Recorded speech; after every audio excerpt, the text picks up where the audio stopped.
அயோத்திதாச பண்டிதரின் 181வது பிறந்த நாளை ஒட்டி சென்னை கிண்டி காந்தி மண்டப வளாகத்தில் உள்ள அவரது நினைவு மண்டபத்திற்கு நேரில் சென்று அவரது திருவுருவப் படத்திற்கு மலர் தூவி மரியாதை செய்தார் முதல்வர் ஜோசப் விஜய். முன்னாள் முதல்வர் ஸ்டாலினும் நினைவு மண்டபத்திற்கு நேரில் சென்று மரியாதை செலுத்தியது குறிப்பிடத்தக்கது. இதன் பின்பு மருத்துவம் மற்றும் ஊரக நலப்பணிகள் இயக்ககத்தின் பயன்பாட்டிற்காக 2.90 கோடி மதிப்பில் வாங்கப்பட்ட 40 புதிய வாகனங்களை பயன்பாட்டிற்காக வழங்கினார் முதல்வர் விஜய். அவ்வாறு வழங்கப்பட்ட கார் ஒன்றையும் தானே ஓட்டியும் சேவையை அவர் தொடங்கி வைத்தார். ஆட்சி பொறுப்பேற்றதிலிருந்து முக்கிய துறைகளின் முக்கிய பொறுப்புகளுக்கு புதிய அதிகாரிகளை நியமித்து வருகிறார் முதல்வர் விஜய். அந்த வகையில் சிங்கப்பெண் சிறப்பு காவல் படையின் ஐஜியாக பவானீஸ்வரி நியமிக்கப்பட்டுள்ளார்.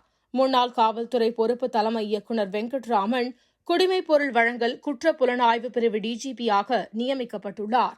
மேலும் பல்வேறு காவல் அதிகாரிகள் இடமாற்றம் செய்யப்பட்டுள்ளனர். ஆனால் ஏபிவிபி நிர்வாகிகள் சந்திப்பு குறித்த படங்கள் வெளியிடப்படவில்லை. தமிழ்நாடு காவிரி விவசாயிகள் சங்கத்தின் பொதுச் செயலாளர் திரு PR பாண்டியன் தலைமையிலான குழுவினர் முதல்வர் விஜயை நேரில் சந்தித்து விவசாயிகளின் சார்பாக பல்வேறு கோரிக்கைகளை மனுவாக வழங்கினர். தமிழ்நாட்டில் உள்ள 40,000 ஏரி குளங்களில் பருவமழை தொடங்குவதற்கு முன் விவசாயிகள், மட்பாண்ட தொழிலாளர்கள் வண்டல் மண் அள்ள முதல்வர் விஜய் தலைமையில் நடந்த நீர்வளம் மற்றும் ஊரக உள்ளாட்சித்துறையின் ஆய்வுக் கூட்டத்தில் முடிவெடுத்து அனுமதி அளிக்கப்பட்டுள்ளது.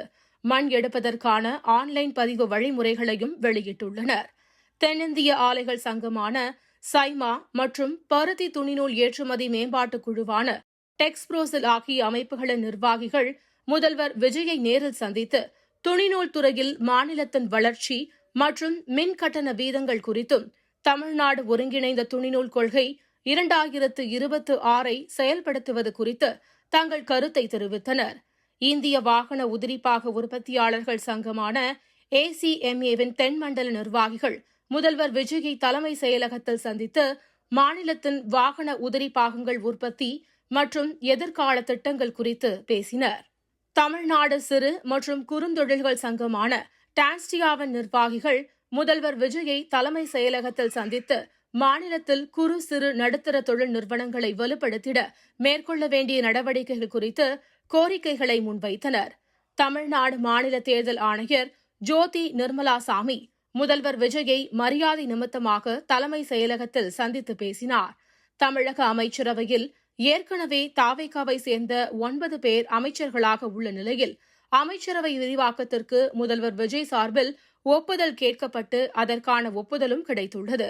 புதிய அமைச்சரவையில் தாவேகாவின் கூட்டணி கட்சியான காங்கிரசுக்கு 2 அமைச்சரவை பதவிகள் ஒதுக்கப்பட்டுள்ளது. தென்காசி மாவட்டத்தில் தாவேகா மருத்துவர் அணியை சேர்ந்த நிர்வாகிகள் அரசு மருத்துவமனைக்குள் ஆய்வு மேற்கொண்டது சர்ச்சைக்குள்ளானது.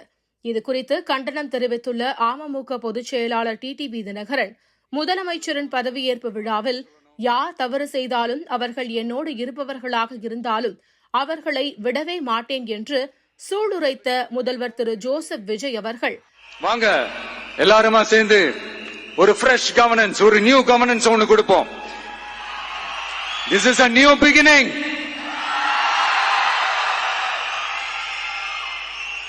A new era of a real, secular, social justice starts now. அரசு அலுவலகங்களில் அதிகார துஷ்பிரயோகத்தில் ஈடுபட்ட தனது கட்சிக்காரர்களின் மீது இதுவரை நடவடிக்கை எடுக்காதது ஏன் என்று கேள்வி எழுப்பியுள்ளார். மேலும் திரு ஜோசப் விஜய் அவர்கள் முதலமைச்சராக பதவியேற்றதிலிருந்து முதலமைச்சரின் அறை உட்பட அரசு அலுவலகங்களும் பொதுமக்கள் கூடும் இடங்களும் படப்பிடிப்பு தளங்களாகவே மாறி வருவதாகவும் TTV தினகரன் குற்றம் சாட்டியுள்ளார்.